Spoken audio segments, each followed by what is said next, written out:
That's always so true. Man, always so true. Getting out of the city. I think a lot of people are making that move, trying to figure that out.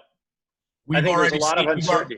We've look, it doesn't take a lot of people inside of major metropolitan areas like Boston and New York for us to see an impact. And it started about 3 weeks ago, and it's absolute. It's absolute. Like, you know, no standard as far as a metric yet, but just from what we see, boots on the ground. I mean, the phone is ringing with people from, you know, DC, at least in our area, DC, Boston, New York. You know, and Sven, you and I have spoken about this before, right? The value of what you can get for your money, just a short hour and a half south of Boston. It's pretty tremendous. So we just ran a $600,000 listing. I think Sven walks by thinking it's not worth his time, but that's luxury here. So yeah, that's luxury. We have a very nice luxury house on a beautiful reservoir, and we said, you know, a lot of this has been anecdotal so far about people coming. So we just ran some Facebook command ads, both in New York and Boston, and they're both like equal. You know, we've got somewhere around 3,400 impressions so far, about 50-50, Boston and New York. Yeah. You know? Wow, that's awesome. Yeah. So who's the buyer for that house? I'm just being curious because it's important for us to hear it on the call, because we're seeing people, like I've had clients of mine just be like, hey, I'm sick of schlepping up 3 floors and living with no patio or no deck. I'm actually making a move to come to the suburbs, and I just need to figure out a way to get there the right way.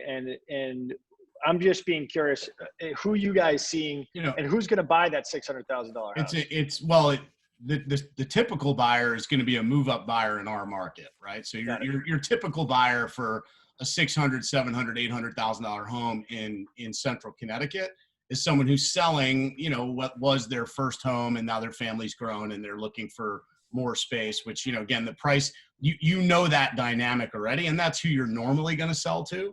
I think the jury's still out as to whether the $600,000 house around here is for the New York or Boston person leaving, but that's part of what we're trying to figure out, because it's interesting.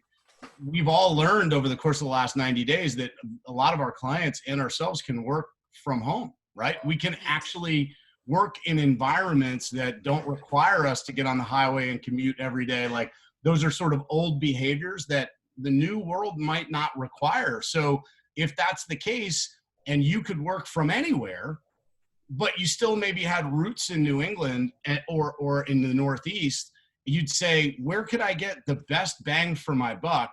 Where would I be able to live and have the lifestyle that I want and enough of the things that I value, and still be within proximity of the places we like to vacation, the people we like to spend our time with.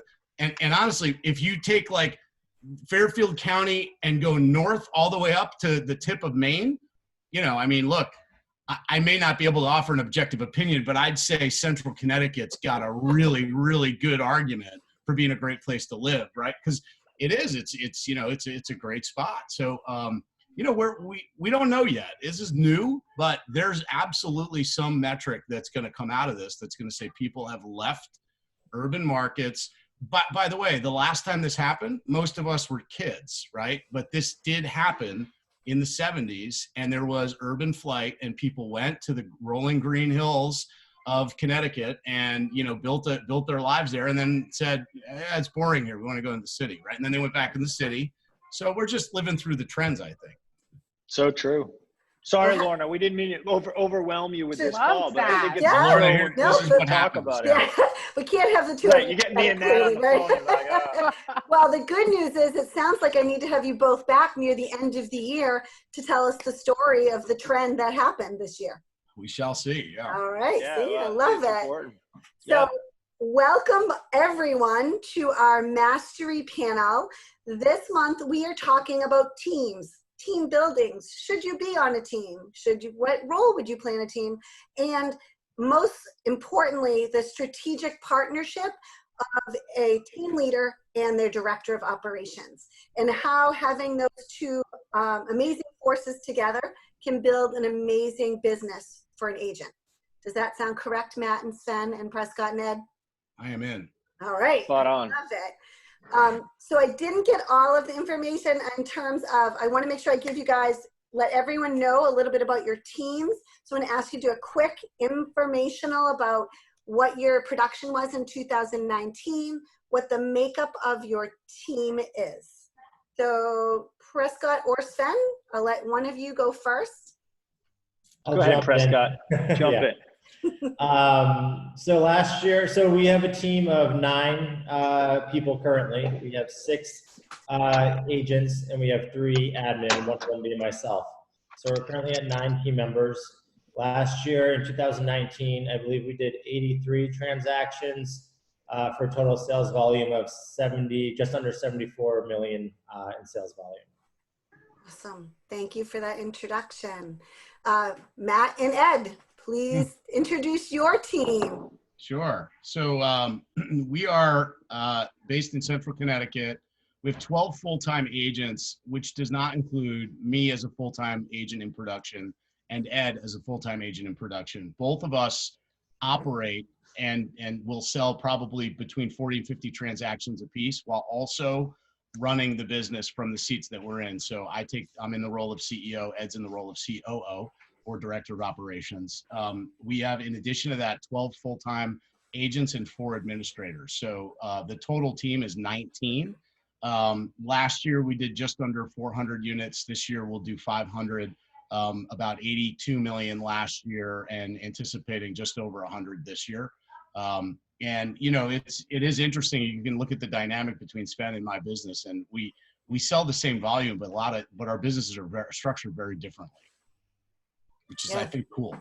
It is cool. It's very interesting to hear that volume being so similar and the units being so different. So, well, welcome to all 4 of you. So I'm going to get started with our questions. I will encourage everyone on the call. If you have questions, put it in the chat box. Michelle Lehan will be keeping an eye and letting me know if anyone has a question that we can answer. So the first one is, and this is for Sven and Matt, how long have you been in business? Take it, Sven.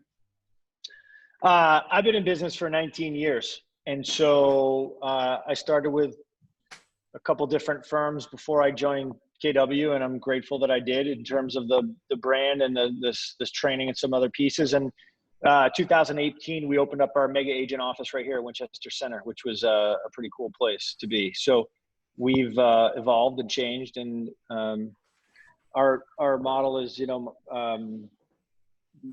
basically evolving and growing and adding great people that are wanting to be part of something that's going to be, $100 million worth of real estate sales. So, and more. So, I know that's all you wanted, right? Yeah, that's perfect to start. Thank you. Good. Matt, how about you?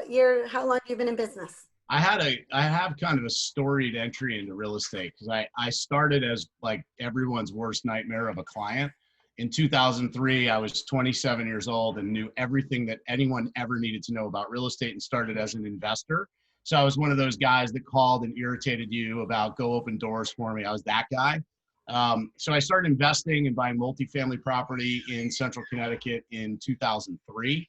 I got licensed in 2006, but didn't admit that I was a realtor until probably closer to 2008, which is when I actually started selling houses. So really market timing was perfect.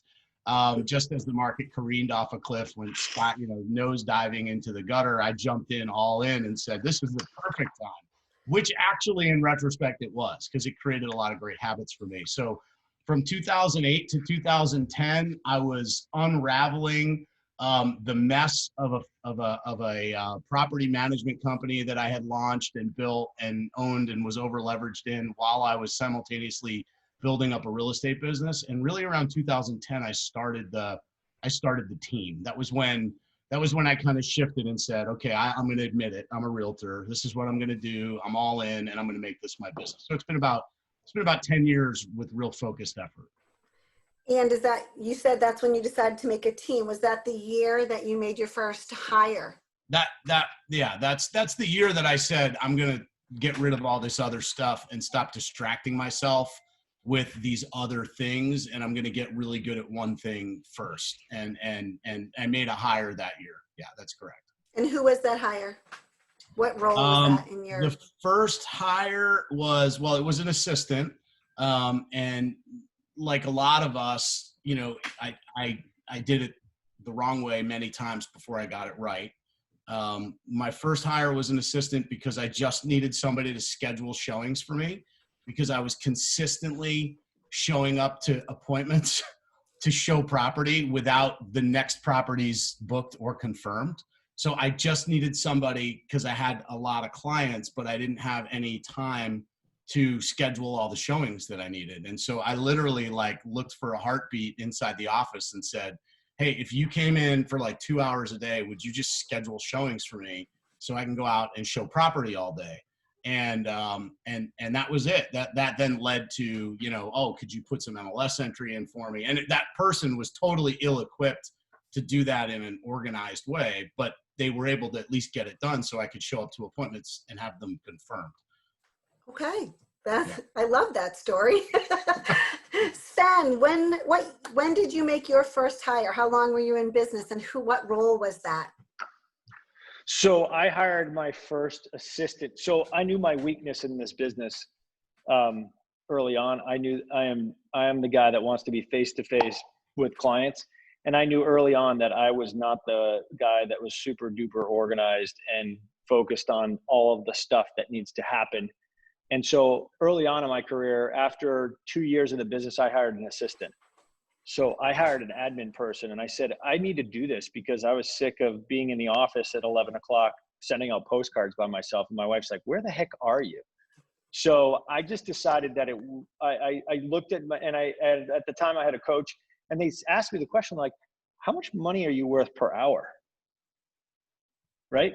And so what I did is I evaluated that, and I said, you know what, if I don't hire somebody, I'm just wasting my time and effort, and I'm not spending enough time with my family, and that's not what I want to do. So early on in my career, I actually hired somebody, and I found somebody because I actually sold their house, and they said, hey, I want a job with you. You seem like you know what you're doing. You seem like you've got it all together. And I'm like, okay, cool. Come look under the hood. But long story short, it was, she was a super organized person. She was incredible for our growth and our success, was detail orientated, and, you know, was a fantastic addition to our team for a while. She transitioned out, and I hired a school teacher. So she was a super interesting individual that was basically was in the consulting world. So it was a different world, and I think it was great. So we learned a lot from that experience, but I did it early on, and I'm glad I did, because I definitely upgraded and changed the way in which this perception of the consumer was on the other end. What do you mean by that, Sven? Well, I actually had an assistant, and she would go with me on listing appointments and all those other people. And to this day, I still do. So it's about, you know, and having somebody that can actually get your back. I mean, Prescott joined our team, and I mean, I came from the tech sector. I used to be a tech guy that would build and implement computer networks, and then actually sell people that would break into them. So I sold people that would break into computer networks, and I didn't know the first thing about real estate other than trying to find something. Before I got into this business, I didn't know anything about buying or selling. So I got a package and got laid off at a point in time, and I just decided I'm going to have 6 months of severance. My wife looked at me and goes, where do you want to go? I'm like, I want to sell real estate in this town. And she's like, that's crazy. And I said, yeah, you ready for the ride? She's like, yep, let's go. So here we go. Here we are. Awesome. But that was my first admin person. It was well worth the money in terms of effort and time. And so it sounds like, and you almost answered my next question as, how did you know when it was time to hire that person? I feel like a lot of agents will kind of go till they're at the office till 11, or so was it a unit-based thing? Was it a lifestyle-based thing? Can you tell us a little bit more detail? Sven, I'll start with you. Yeah, no, I looked at it, I was like, I just don't want to do this anymore. I had a daughter, a baby, you know, and a young daughter, and I had another daughter on the way, and I just was like, I can't do this. I can't do this by myself, right? I also created a newspaper that I actually ran ads in, and I'm going to be very transparent with it. You know, after that, I actually was going to get out of the real estate business altogether, completely leave the business.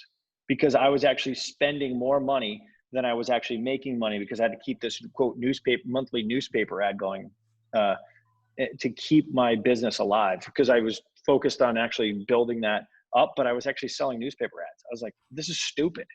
So I decided that I'm not going to do that anymore. I killed that, and I actually started hiring people that could help me leverage what I need to do and how I need to do it. So just hiring the right people. As Gary says all the time, you know, the people are who make up the core infrastructure of your business.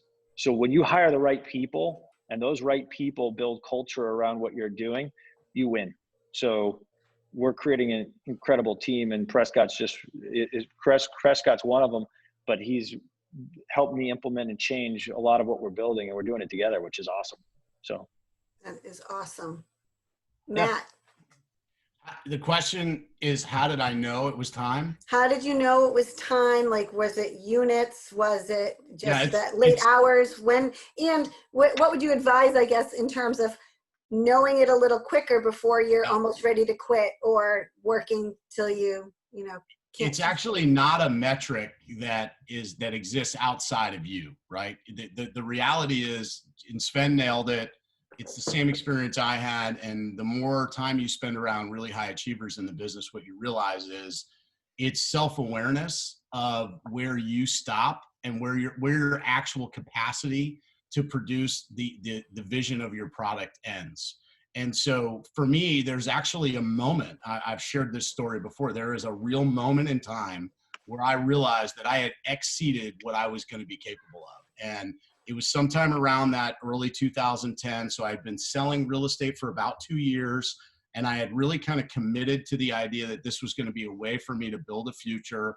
I probably had maybe 7 or 8 active buyers, 10, 12, 13 listings. And I'd worked really, really hard to win this one listing. And it was a client who, it was competitive, and it was at a price point that I really hadn't played in yet. And I really wanted that deal. And he was an attorney, and he just had like a big, big personality. And he called me and left me a message sometime around 9 a.m. that he needed to talk. And all of our conversations, you guys all know this client, our conversations were always painful. It was always, what have you done for me lately? Why is my house not selling? Like, and it was just like, it were always painful. And I just couldn't get back to him. I just didn't have time to get back to him. And around 4 o'clock, he called back again and was like, hey dude, you're a good guy, but it's not working for me. Like, he fired me in a voicemail, right? And it was literally, well, look, you know, that was the self-awareness where I had to stop and not make it his fault, because he was right. I was too busy for him. And the product that I had promised and the vision for what I wanted my clients to experience, I was not delivering. And that was the moment where I said, okay, I could easily make it about him. I could easily have made it his problem. He's a type A. He's too pushy. He expects it doesn't need, that's unreal. I could have made it all his fault, but that wasn't the reality. The reality was I wasn't delivering. And that was when I said, I have to do a better job of providing what I promised. And the trick, though, for most of you guys that are listening, is that doesn't mean taking your foot off the gas. That means getting really comfortable with being bad at your job for a little while. And that's tough. Like, because there was this thing like, well, we also have to make money while we're doing it, right? So I had to keep my foot on the gas, continue to service as best as I could while I brought the next person in, trained them, brought the product up to what I expected it to be, and keep on going. And where a lot of people get stuck is right at that point where they go, oh, okay, this is overwhelming. I'm going to take my foot off the gas. I'm going to let my business slow down. I'm going to go hire somebody. And then you can't afford to keep them because you didn't keep your foot on the gas. That's the trick. So the key is get out of your own thinking that you're actually good at this. You're probably not. Most of us are good at parts of it, but not great at most of it, right?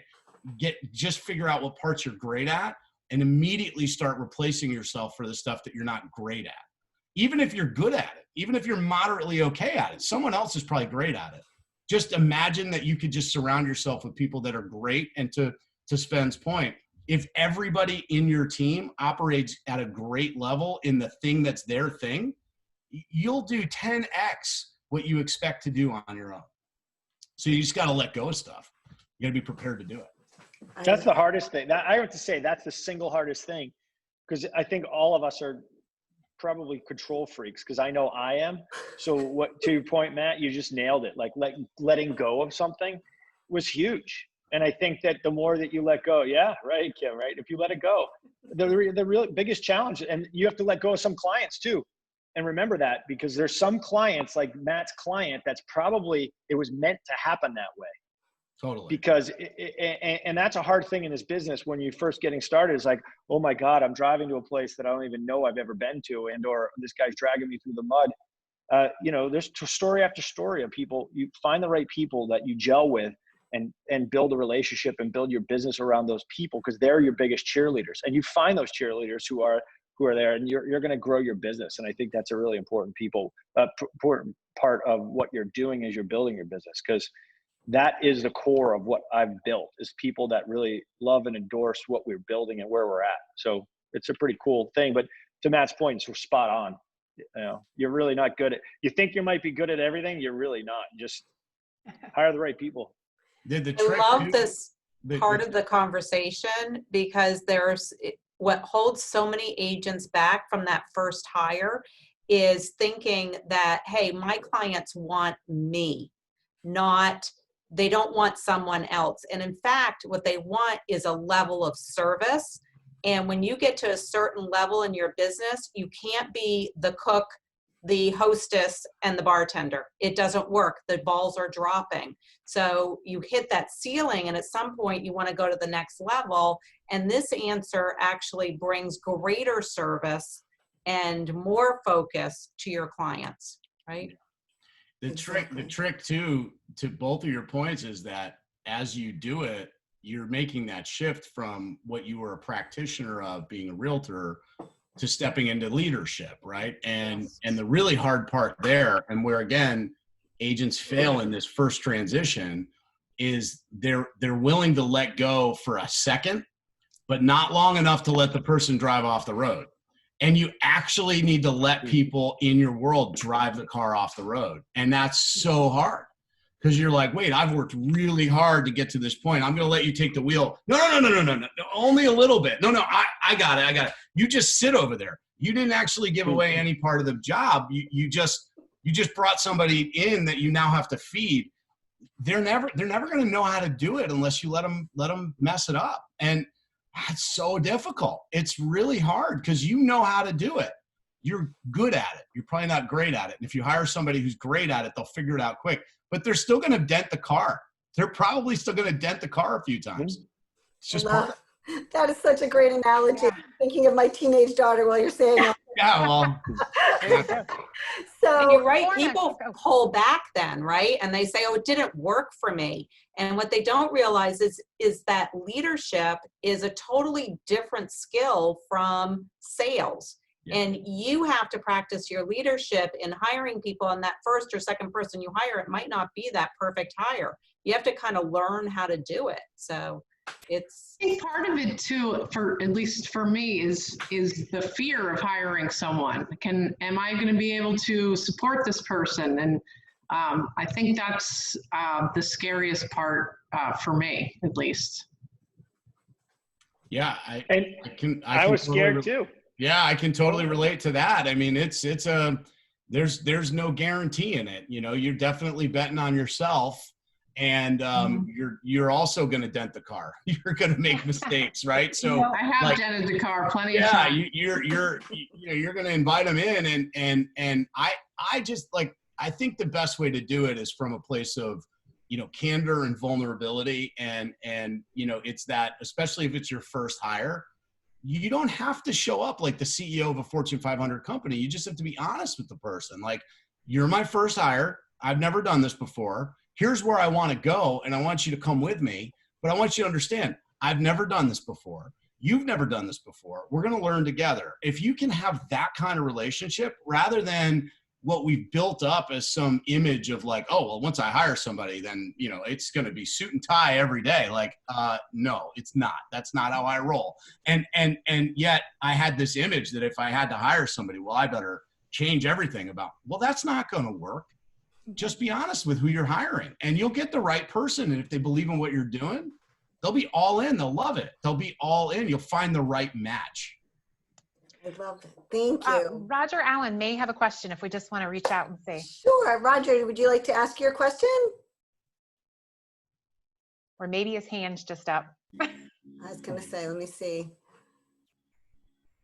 Well, to Mike's point, I think that's spot on. So, you know, I think, and you know what, though, Jen, you'll never grow unless you actually give somebody a chance to be part of your world.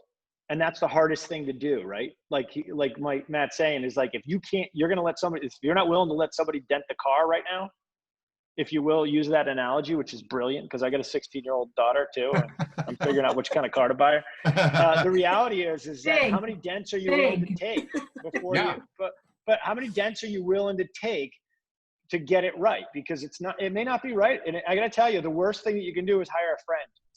So, because a friend is not what you want in this role. I'm just gonna, and some people are laughing on the call. I see Amanda laughing and smiling. It's spouse, but anyway. well, it's hard though in a spouse world. My wife will not work for me, right, at all, and she just doesn't want a part of it. But she's a part of my world. I think that's a hard part to deal with. So I didn't mean to interrupt Roger's call, but I think it was important, Jen, that you gotta take a couple dents. I think, right? Mm-hmm. Yeah, exactly. Elizabeth, did you have a question? I wanted to make a comment about Jen's fear. Claire and I just offered someone a job as our transaction coordinator. She starts the 22nd. We're going to do it all by Zoom, the training, the works. Cool. And it was, you know, we hired somebody last year, crashed the car a lot. We did, she did, didn't work out. We were sort of cafeteria style hiring using the KW approach. And this time around, we're doing it exactly the way you're supposed to, leaning completely into the KW system of hiring. And the difference is dramatic. Like, there came a point where I stopped being afraid and just said, you know what? I'm jumping off this cliff and I know I have a parachute. The company is here to support me. And we did it exactly the way we should, from the KPA to the verifying. We've got a 30, 60, 90 plan. We're just going all in, and somehow that that reduced the fear, I guess, was the point I was trying to make. I love that. Just lean in. Thank you, Elizabeth. I would like to introduce Prescott and Ed, and I would love to ask each of you a couple of questions. So first of all, when did you start in your current role? And can you tell everybody, what does a director of operations do? Go ahead, Prescott. Yeah, sure. So I started with Sven going on 6 years now. And I originally came in as kind of a hybrid transaction coordinator, operations manager coordinator at that point in time. And so since then, we've gone through a couple different iterations of the team and the model. We've obviously joined Keller Williams, but we essentially were running a KW model with our previous brokerage, and that was a big part of the reason that we came here. And so, you know, I've been the director of operations, so to speak, since the end of last year, ultimately, and kind of a dual role, doing a little bit of everything. I think with each team, the role might be a little different. However, on our team, my core focus is to make sure that the systems are running efficiently, you know, kind of overseeing the marketing that we do, the budgeting that we have, the recruiting, the onboarding, the accountability.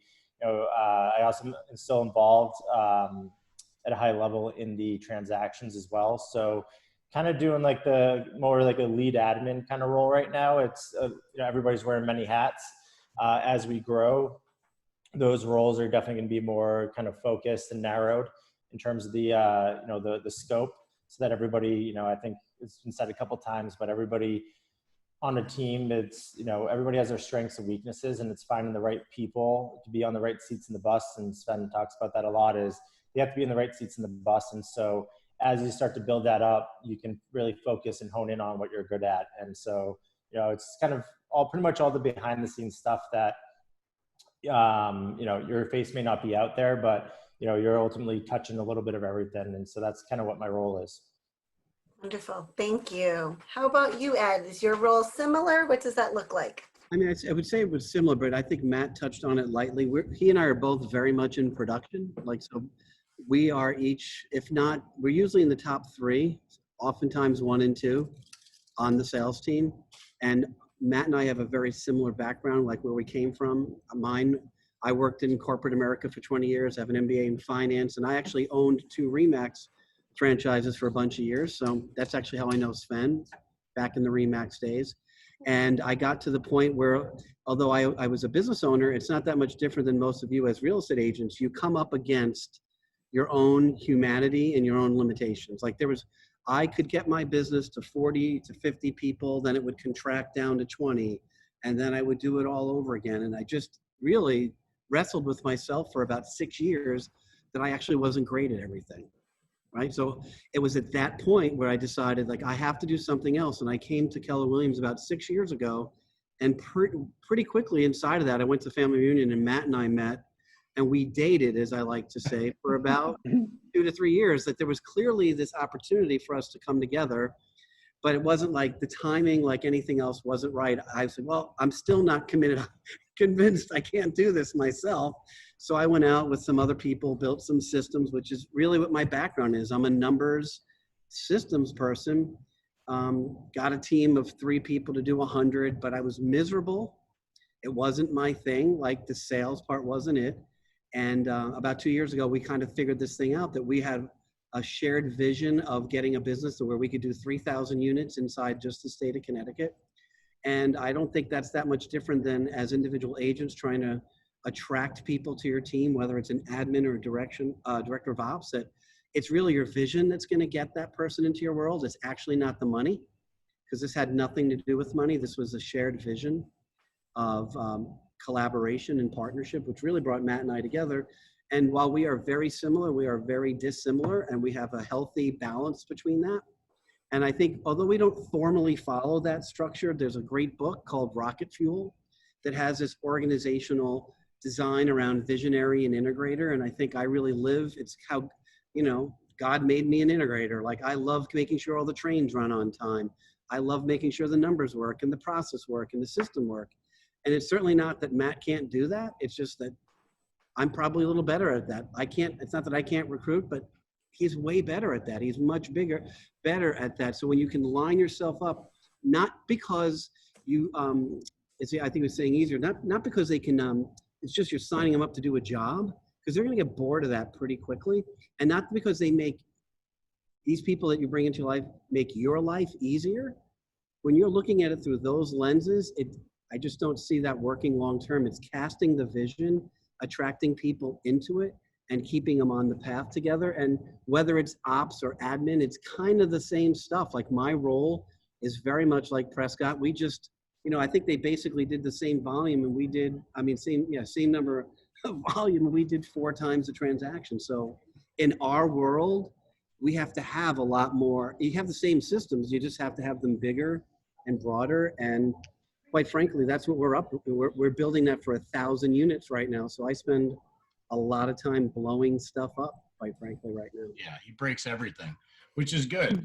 Yeah, and I think just to add to it, what Ed touched on, which is so important for everybody here to hear, is our skill sets as a partnership are actually quite similar. We just burn out in different places. Like, I burn out the more you put me into systems. Like, I'm gonna hit a wall there. Like, I can get it, I can understand it, and I can run in that lane for a little while.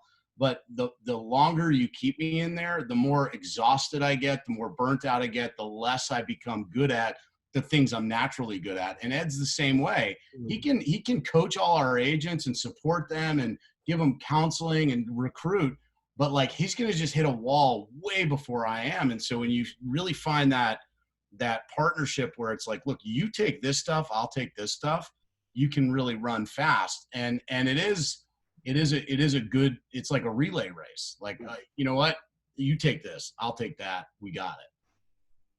I love that. And it sounds like each of you all have that, you consider each other partners to help move the vision forward. Is that correct? Everybody on the team is my partner. Like, and I actually refer, the transaction coordinator is my business partner. Like, we're all partners in this. Like, we're We're not all compensated the same way. We don't all have ownership, but I'm the only guy that has to stay up all night worried, which is part of the deal, right? Like I can wake up at 3 a.m, super stressed out and worried. You don't have to, but you're still my partner. Your piece of this equation is just a different piece. My job is worry at night. Your job is make sure the trains run on time or whatever, make sure the widgets get pressed, you know? So everybody's a partner. I love that. So Ed and Prescott, are you behind the scenes keeping them organized and on track? Is that part of what you do? With Matt? Yeah, I mean, we put in, you know, to know Matt is to, I mean, and both of us, like we are very informal people. Like there's not a lot of over structure and a lot of meetings, but at the same point, we probably, I would venture to say I probably talk to Matt as much or more than I talk to my wife. Like that is, we are on that same page. We have some, every time we try to lightly apply some specific structure and meeting, it just becomes super ineffective and takes, we have the main metrics. You run the business on profitability, right? We have our 4 pillars of our company, and that's what we run it on. And to the extent that we could stay out of overly having too many meetings around that, the better. But I would say we are always singing from the same, and if it drifts a little bit, it just takes one call to get it back. How about you, Prescott? Yeah, I mean, a big part of my role in the admin team is to support the agents, you know, Sven especially, but everybody on the team. And a lot of times, you know, agents are great at the, you know, the relationship building and the negotiation and the skills. And it's our job to make sure that we have the system that's in place to keep people structured, that people know where they can find stuff. They know, you know, they can plug into a established, well, kind of oiled machine, if you will, and just making sure everybody's on the same page. And so as we grow, and especially in this virtual world that we are in right now, it's even more important so that everybody can feel connected, even though we're not physically in the office together. So, you know, that's a big part of it, is making sure that we keep, you know, keep the agents on point, but also that they help keep us on point. And so I think it's a good give and take. And, you know, I think that the more structured that we are, the better. At the same time, you know, there's a lot of things that come up in the day and you don't get everything accomplished, and I'm sure that goes for everybody. But ultimately, having that same vision and same goals and understanding about the metrics that we focus on, and knowing where we, you know, stack up on those on a, you know, weekly, monthly basis is really important, so that we have that kind of, you know, we have the roadmap for where we want to go, and we make sure that we're on the same page with what that is and where we're going. Okay, perfect. And so you brought up that, you know, what's happening right now, staying connected as a team. So I just want to, I know that's not on your list of questions, but I would love to hear from all 4 of you or 2 of you or whoever. But I know that, Sven, I remember you telling us that you were meeting, like you really leaned into your team during COVID. And so I'd love to hear a little bit about how that is and how you changed how you did things on your team. Yeah, I mean, we always spoke in the morning with our team as it related to kind of the topics for the day. But so maybe a little bit different from Ed and Matt in the sense of, I want to make sure that I know what the big rocks are for the day. So every day we run a task list. It's actually a rolling list with action items for people that have to take care of actions for the day. We know exactly what has to be out there and what we have to accomplish for the day or the week, whatever it is. And we have put big blocks, you know, big rocks in the front and smaller rocks in the back. And we do it every day at 8:45. We're on a call via Zoom or, you know, and hopefully in the future in person. But ultimately, it's about making sure that we stay on point. So at 8:45 and at 4:30, we're doing an admin call. On Tuesdays, we're doing a team call. And on Fridays, we're doing a team call. So we used to do just Tuesdays, but we need to touch base during the week to see where we're at for the weekend. So I've found that that's gotten us to be closer. We've done Zoom happy hours. We're going to do some other things for our clients via Zoom. We're going to have some opportunities for some other events that we're going to do online and some other things. So we always did an event monthly with our team. And when we can go back to doing that, we will. Because to me, that's about staying connected to the people that you're in business with. And as Matt said, you know, we're all partners in this process, because nobody succeeds alone. And you can't. I can't do all of this. I can't sell that much real estate by myself effectively without the right infrastructure of the people that we have in place. So our admin team just grew. We just added a listings coordinator, Veronica, she just came from the Ritz-Carlton. So we elevated our game substantially in terms of the process and the experience. And I think all along the lines, this is the time, if you're looking for some candidates to come forth, you guys got to think about it right now, because there's some people that are out of business or out of work that are really, really good people that have either been furloughed or laid off, and they're in a transition period. We're like, do I really want to do this anymore? So if you're not considered doing that, create something on Indeed, push it out there, and find out who that person really is, and go find them. Because I think now's an ideal time to do it. Absolutely ideal. I agree with you, Sven, and I can just add to that there are 6,000 people waiting to take their real estate test in Massachusetts. So all of those people are going to be looking for positions, whether as an agent or on a team. So I agree with you, Sven. It's a great time for that. Matt, would you like to add to? Yeah, I mean, we absolutely, we changed our model literally March 13th. Friday the 13th, they canceled school, and I called an all hands on deck meeting for my team, and I rolled out the new normal, which was far from our normal. And I told everybody, look, I get it. This is going to be uncomfortable, and most of you don't want to do this, but you don't really have a choice. And I laid out for them, not that you don't have a choice because it's what I say, because the next 90 days are so uncertain that if we don't do this, we could potentially be out of business. And what we did is we literally started meeting every morning as a team at 8:30, everyone, every day. And it started out with what I initially did was I was rolling out a workout of the day for everybody on the team. What's interesting is that when COVID hit, I really took on a new job inside of the company, and it was one that I had done once in a while a little bit, but never full time. And it became really clear how powerful it was to have somebody in the role, and that role was as a director of sales. So while I would play the role of director of sales from time to time, when COVID came, I actually kind of took my CEO hat off, other than let's plan for the next 90 days. And then I literally jumped into the trench and said, for the next 90 days, I'm going to do nothing but hold the hand of every salesperson on our team and drive their activity.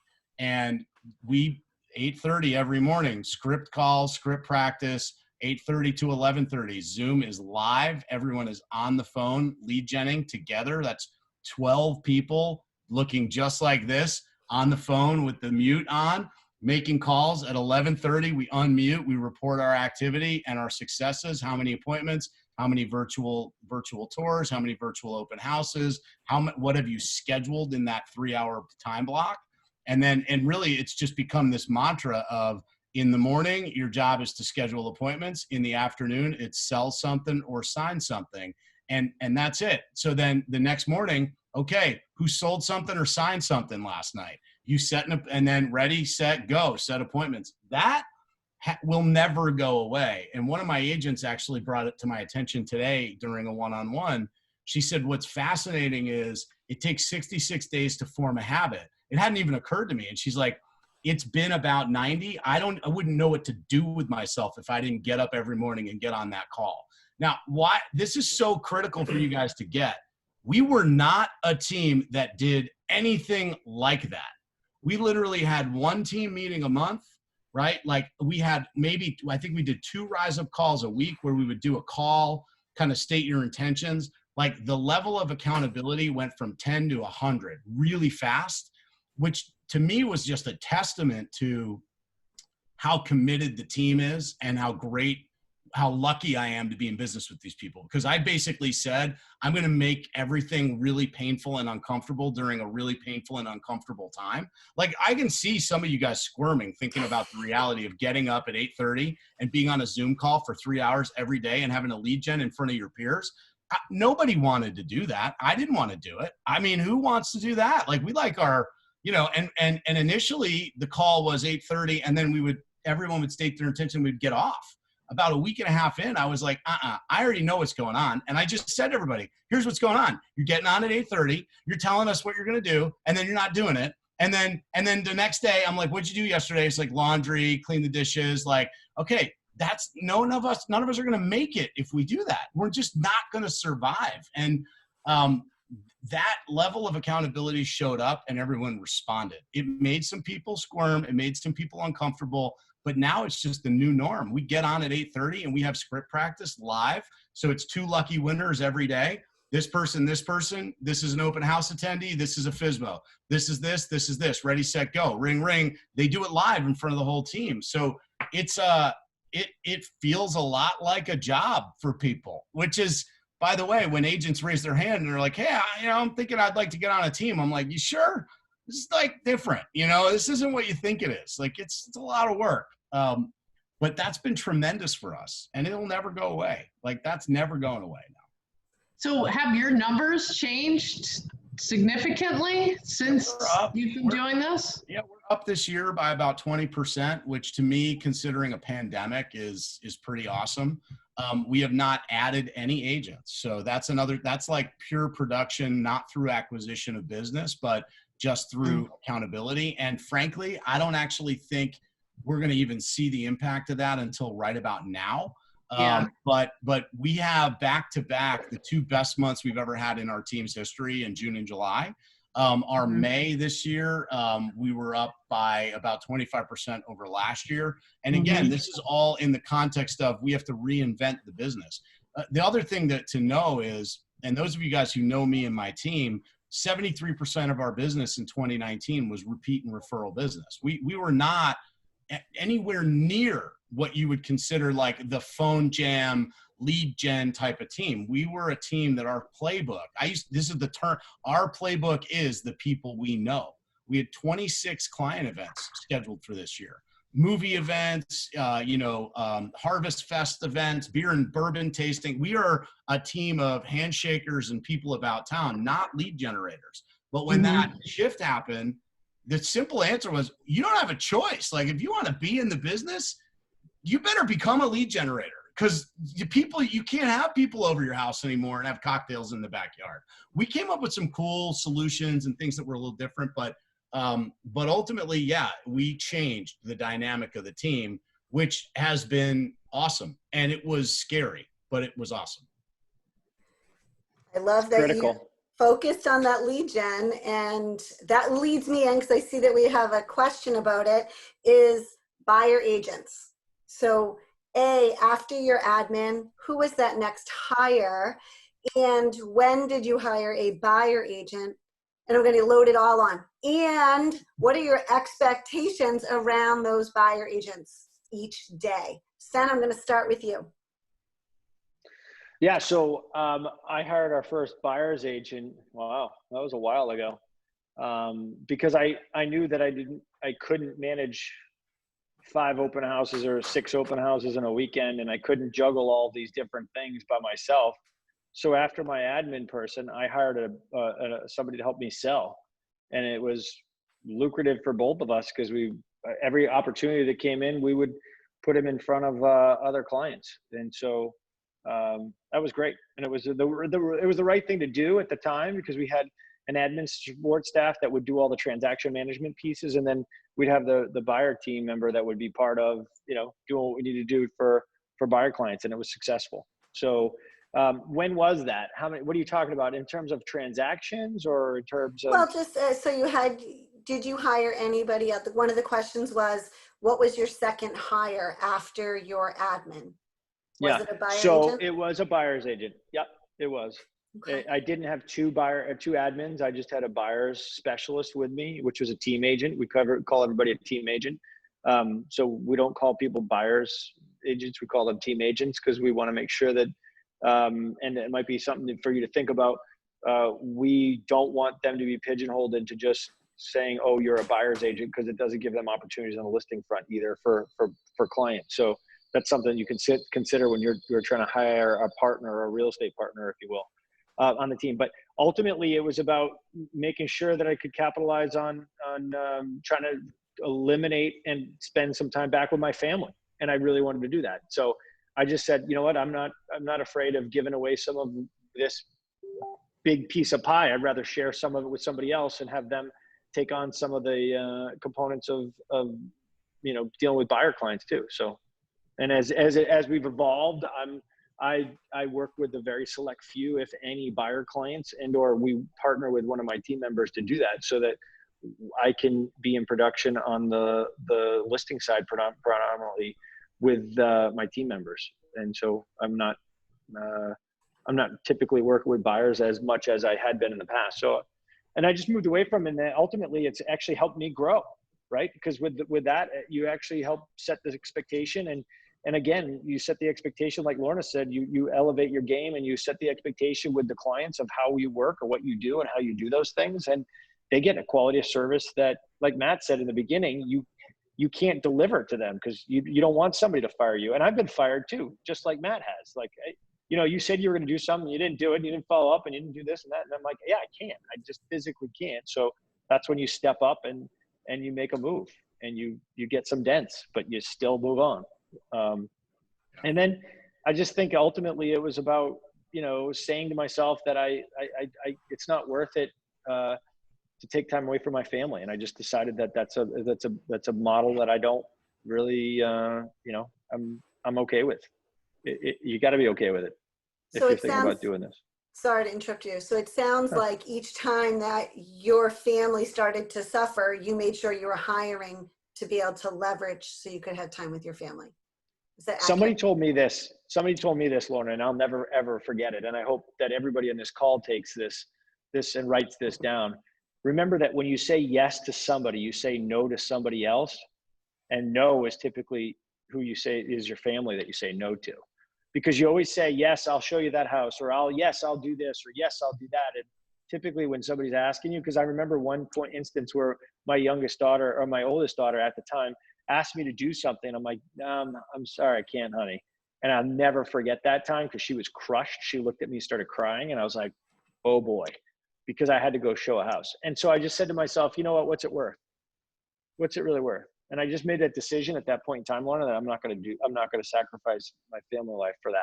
And so, and it's been great. I have to tell you, I've been in a position where I'm lucky to be. I'm blessed to have the people around me that help lift me up. And oh, by the way, if you're in an environment where you're having to pull people, somebody else has ever shared this with me. If you're having to pull somebody every day, just let go of the rope.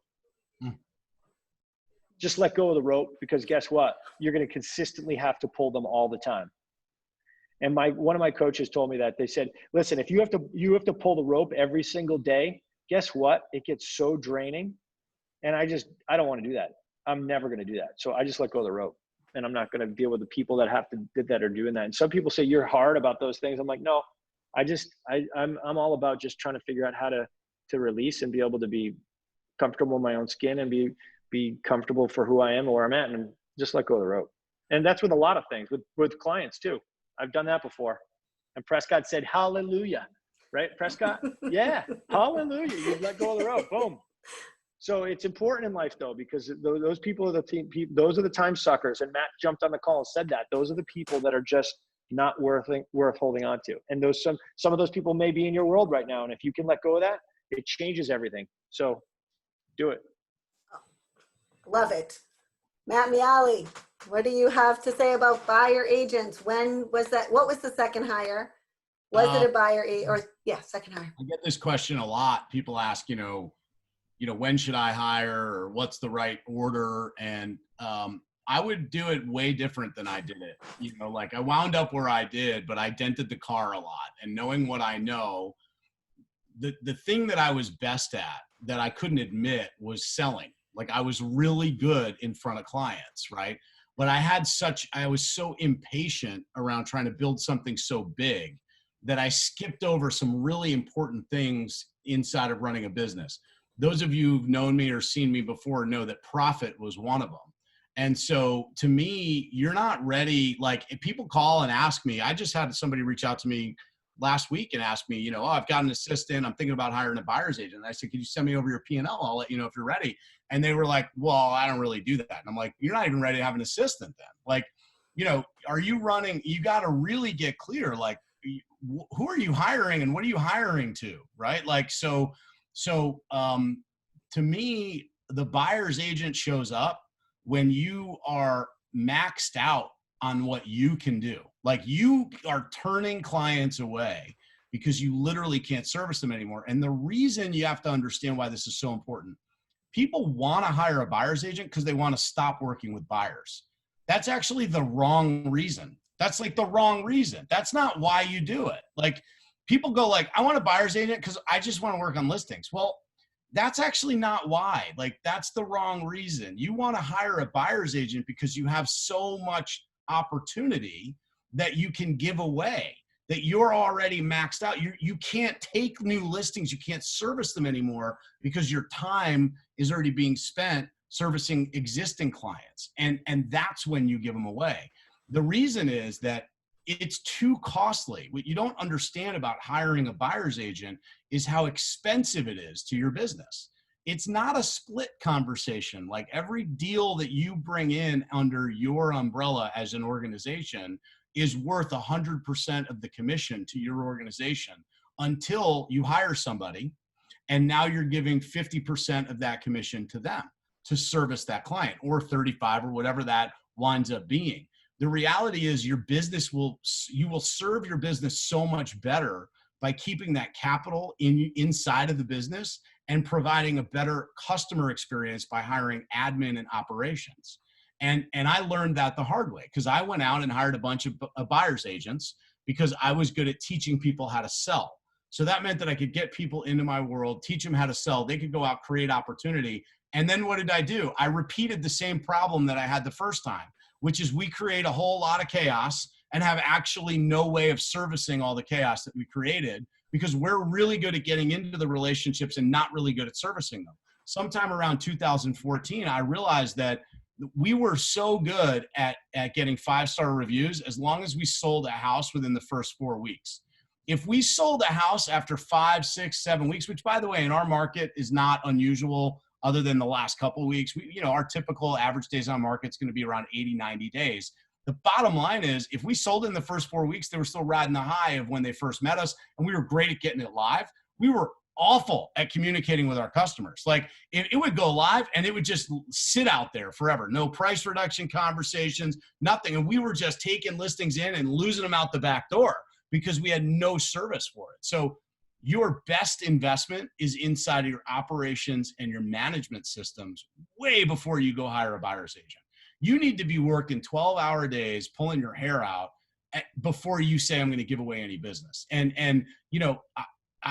that's what I would have done differently. I would have just gas pedaled down to the point where I had so much business. I had an operations team that was super dialed in, that could provide a systematic experience for every client that we put in the system. And then once that was built, now I'm plugging people into a system, not just sales training. By the way, if you build a business around sales training, you're always the center of that business.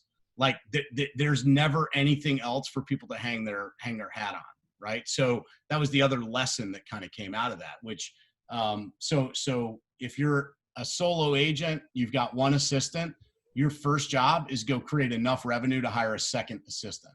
And by the way, that's right out of MREA. And I mean, I didn't do it that way, but you should do it that way. Just take it from me. That's the right way to do it. Go hire a second assistant. Create a customer experience that is just absolutely unbeatable. And then your agents, when you do bring agents to your team, they'll be so blown away by the value proposition that they get to offer to a client. It's not just sales training. It's tremendous value. They now are going to a client. The client's raving about their experience because you have tremendous administrative and operations support to support that agent in going and getting more business. And you, as the CEO, it's your job to fund all that. You have to go create enough revenue to fund that and do it in a profitable way so that you can still live the life you want to live. So, I would even say you could hire, depending on your price point, like you guys have a tremendous price point, which means that without your cost of sale factored in, you can create a lot of revenue that you can build a really, really good operations system and back end before you need to go start splitting commissions with agents on your team.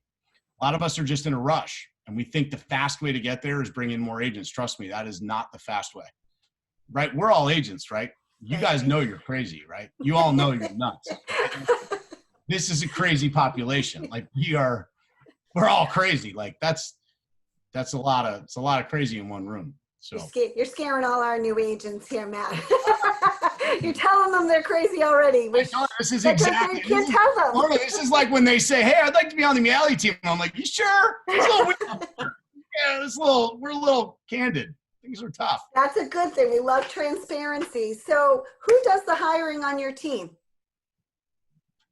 Do you we both do. You both do? We both do.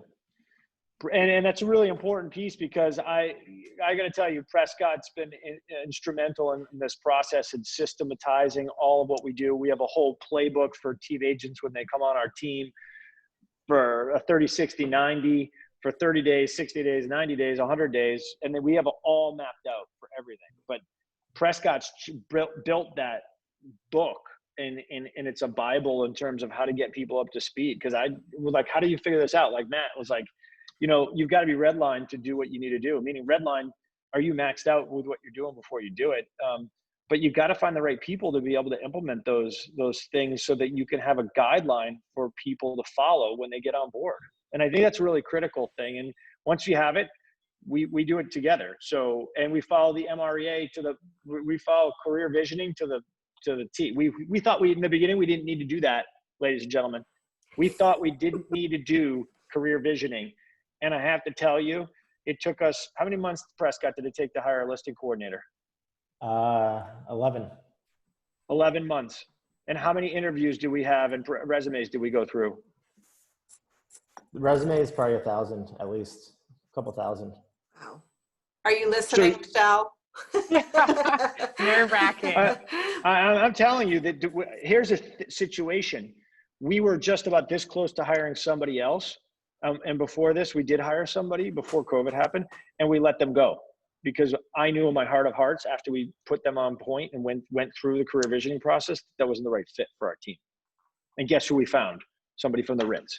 So why do I say that? I'm talking about the level of experience that you have and the people that are out there. There's a reason for why you have to go through this process, and it's really, really critical. So Prescott does a first round interview. Anybody that comes on board goes through that process, and then we work through and get through the KPA. An initial interview I review, and we'll determine next steps. If we want to take next steps together, then we get on a call and take the process through from start to finish. But Prescott could talk further about very specific details on it. I think it might be helpful for you to go a little bit more in depth, Prescott. Yeah, happy to.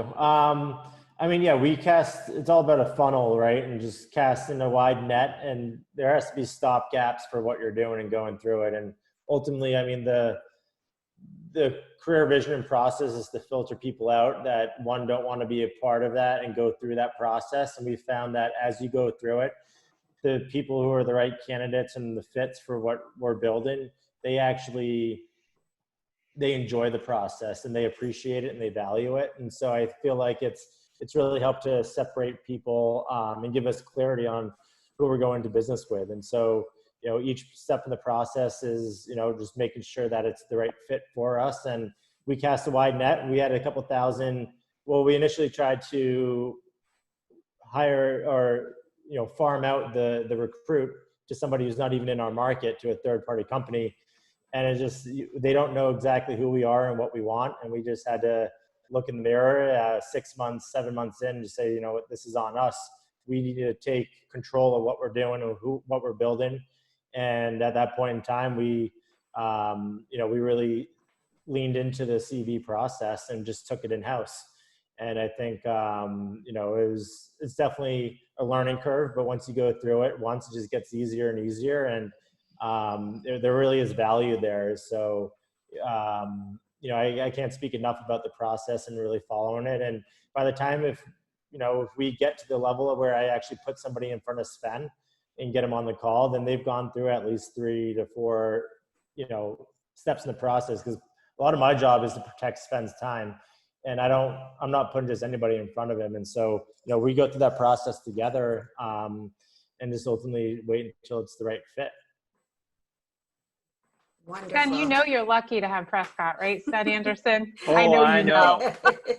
Well, Prescott's been invited to be on mastermind calls and some other things as it relates to operations people, and he's elevated his game. I mean, Prescott came from a legal background. He also he didn't have an understanding about real estate transactions or the process or anything. And this guy he can understand and deal with negotiations and circles. He can sell circles around people that because he's been in business with me for so long, he knows how to negotiate. He knows what to say. He knows how to deal with people. And it's awesome to see him grow and to see him take off in the world that he's in. And I think it's just powerful because he not only has the financial background like Ed does, but he's also got the people skills to be able to have that interaction with individuals. And I think it's really, really powerful to be another sounding board for me, but also for our team to be able to connect with Prescott. And I think, we're in business together. And I think it's really important. And I say that to everybody, we're in business together, and I can't do it without you, because it's truly the case. It's awesome. And so, as I say, I'm lucky to have the right people around me and the right people on the bus, because not everybody's the right person and the right fit always, and the right seat on the bus. So, yeah. Matt, take it away. Yeah, you just nailed something, Sven, that I think is just really important and is worthy of not blowing by.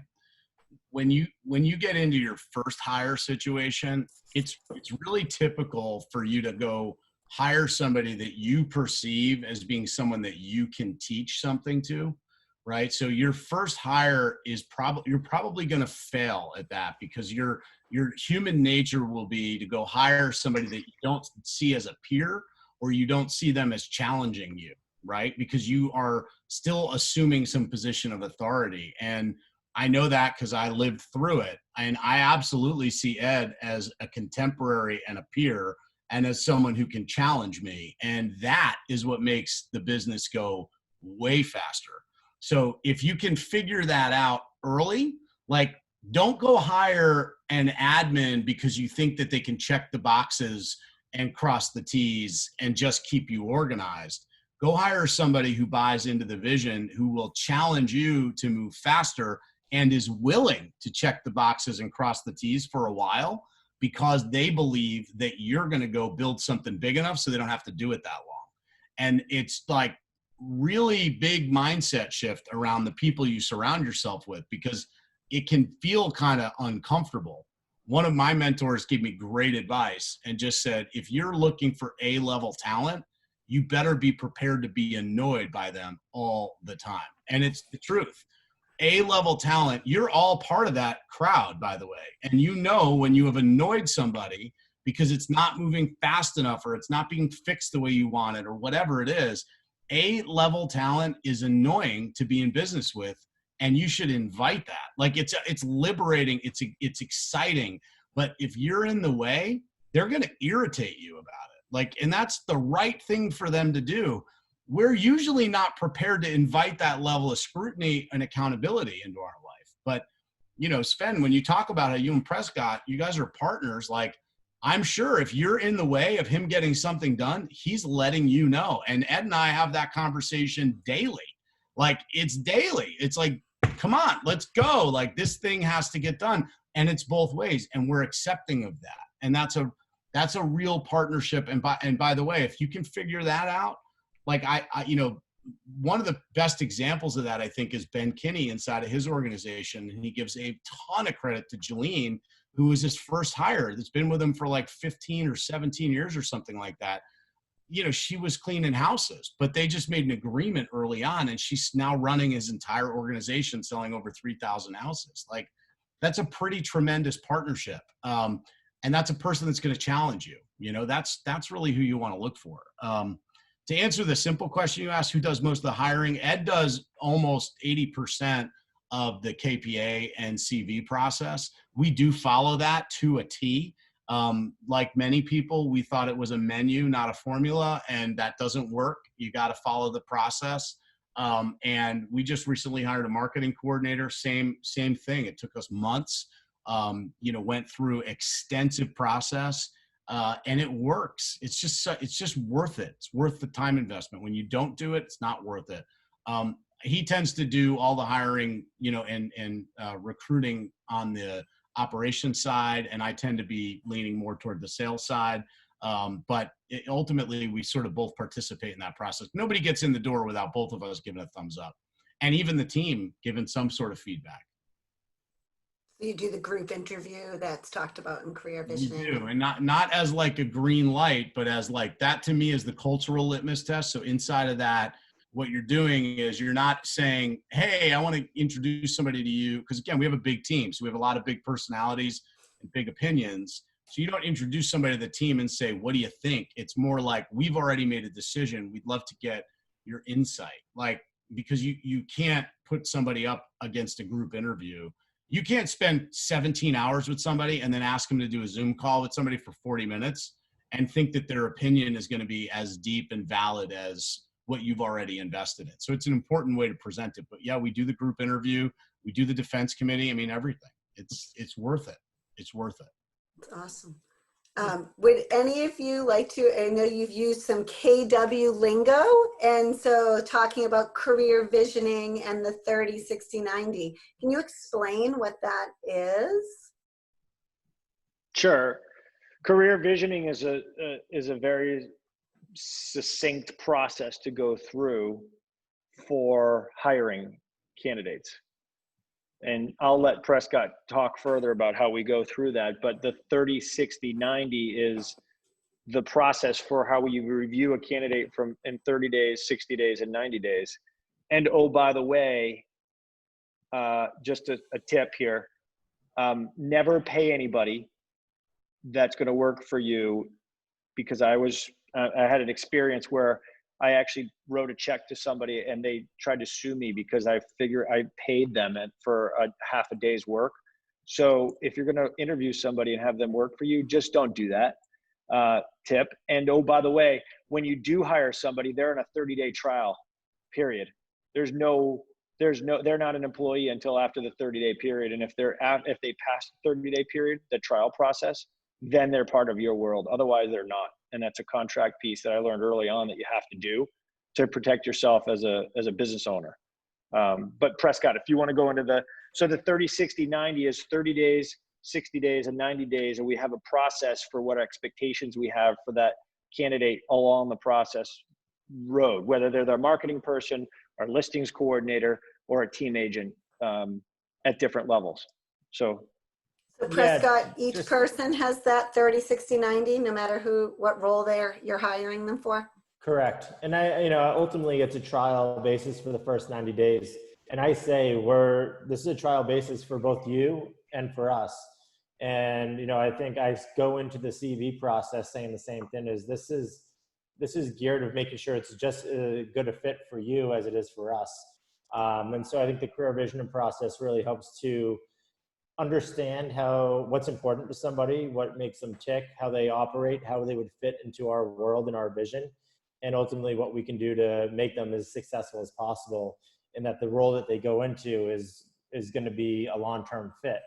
And so I think that it's just as important for the candidate as it is, and a lot of times it's a self-discovery for the candidate to actually go through the process. So it's pretty cool to actually get through it for all parties involved. But yeah, it just really helps to understand who they are, what's important to them, and making sure that aligns with what our values are first and foremost, as well as what our vision is, and that we can help support their growth that they want.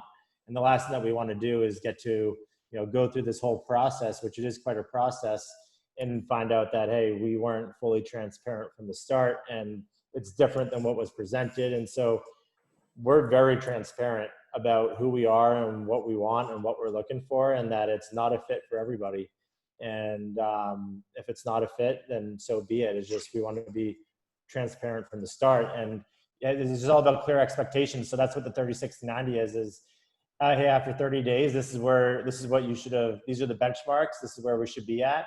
And it's kind of like a red light, green light. And if we're where we need to be after 30 days, then we're going to go on to the next 60 days, and we're going to reassess it after that.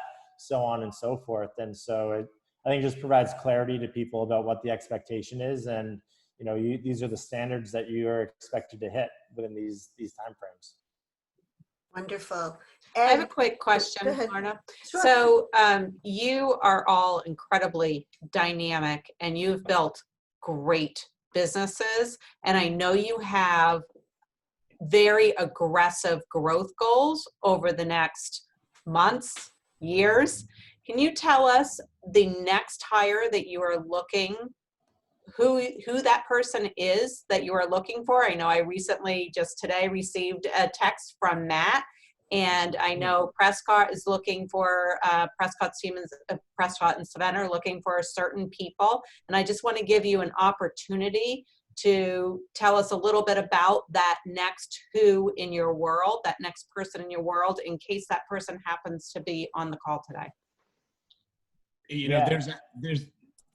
There's actually two parts of the business, right? So we're actually looking inside of our existing organization for a director of sales. So we're really looking for like next level leadership for a person to take that role on. And a lot of that did come out of this experience that we had where I took that job and realized what an impact that could have on the people inside of the team. The people on our team are going to be making more money than they've ever made because we've had such a high level of accountability and buy-in around driving sales. And so we're looking for a director of sales to help us hit that first 1,000 unit benchmark inside of our team next year. And that's just going to be a high energy, dynamic leader, a person who's got the ability to show up every day and be all in. And the model for that role is, it really comes out of this book that I read about 2.5 years ago, 3 years at this point, maybe, called The Captain's Class, which it's the player captain. It's really a person who's willing to get in and run and really make things happen. In addition to that, we're building out our ISA division, and we have our second hire starting next week. So exceptionally talented, people that can close over the phone that's a person we're always looking to hire, because that's, in order to do 1,000 transactions statewide, we're going to need to have really, really buttoned up inside sales lead generation happening all the time. So Ed, who am I missing? Who else are we hiring? That's it, really. I think it's ISA director of sales right now. And always talented. Actually, officially, probably today, looking to bring on another transaction person. That was being done virtually, but now the volume of our business is blowing up to such an extent that the virtualness of it doesn't work. We need to redeploy the virtual person into less time-bound type tasks. So I would say we're probably looking for that right now too. Yeah. How about you, Prescott and Sven? All three of those positions are something that at some point in time, I think is something that we're going to need to look into. And I think that we're trying to make sure that we're as efficient and redlined as possible with what we have. I think, and Sven, jump in. I think we're focused on great people that are great, talented people. And if they're the right fit for our organization and our growth, then we'll find a way to get them into our world. And I think that as we grow, the more opportunities there are for leadership positions and for other opportunities. And so I think we're focused right now on great people that have similar values and vision as we do. And, I think if the right candidate comes along for the right position, even if it's a position that's maybe not on the radar right now, it's something that we would be open to. And so, but all of those positions that were just talked about are I think next kind of iterations of our growth as we grow. And so Sven, do you have anything you want to add to that? No, I'm in total agreement. I think the end game is to find the right people, but sales folks that are committed to growth, that want to be challenged, that want to be constantly pushing forward. I mean, we're challenging all of our team with doing text videos, right? Text videos are changing what they're doing, how they're doing it, right? They can't do an open house anymore. So one of our team agents came to us and said, hey, we're struggling with doing, part of my business was this. I'm like, hey, switch it up. So we started a whole series with them doing their text video series about buying real estate. What do you have to look at? What do you have to do? So I think it's about people, the right people who are committed to growth and to be pushed a little bit. Because sometimes in this business, if you're not pushed a little bit, you don't grow. I got to tell you, every day Prescott pushes me. You know, and Marielle, our marketing director, pushes me. Like, hey, you've got to do these videos by the end of the week. You've got to do this. You've got to have this phone call. You've got to make this transaction. You've got to make sure that we have this meeting set up and all these things. And guess what, ladies and gentlemen? I love that because I'm focused on actually doing the stuff that actually makes us money, which is listing opportunities, getting out and negotiating contracts and closing deals and making sure other stuff happens. And guess who? The people that are below me take on all the other stuff that they know that I can put on their plate. And with the right people there, like Prescott said, director of sales, if there's salespeople that want to join our organization or other individuals, I mean, we are inside sales people. We would love the opportunity to do that. And we've tested it. We've outsourced all of these people.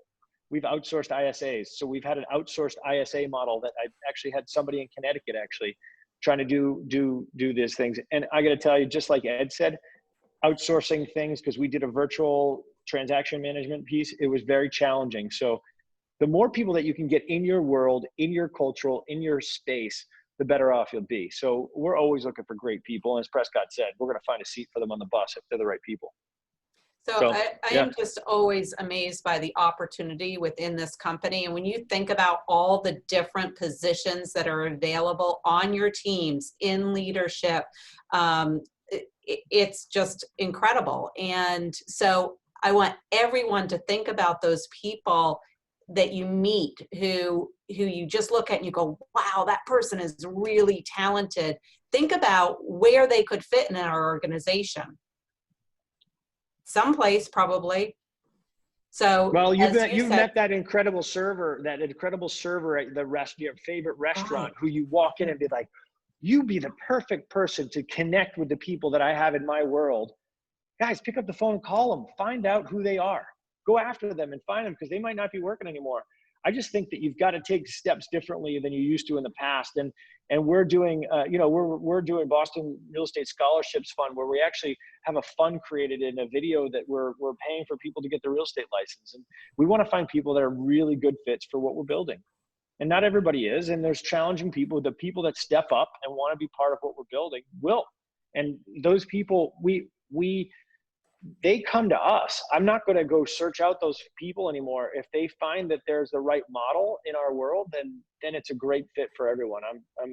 I'm excited for the future ahead. It's going to be pretty awesome. Can I ask one more question before we leave? I know we have gone long, and I appreciate everyone sticking with us.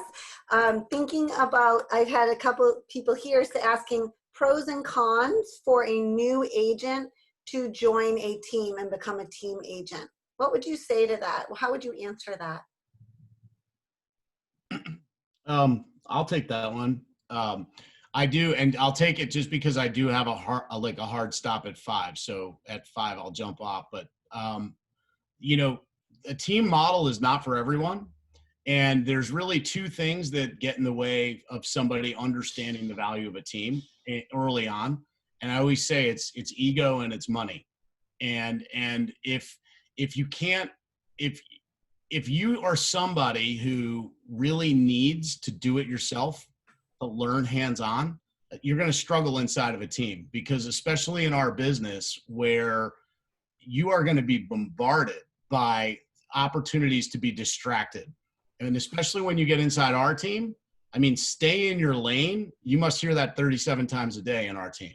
Because there is just like, if you're in sales, like, no, you don't know, we're not talking to you about marketing. Like, that's actually not your thing. Like, we're not talking to you about designing business cards. Like, that's not your thing. Like, if you're in the sales business inside of our organization, you've got a position to play.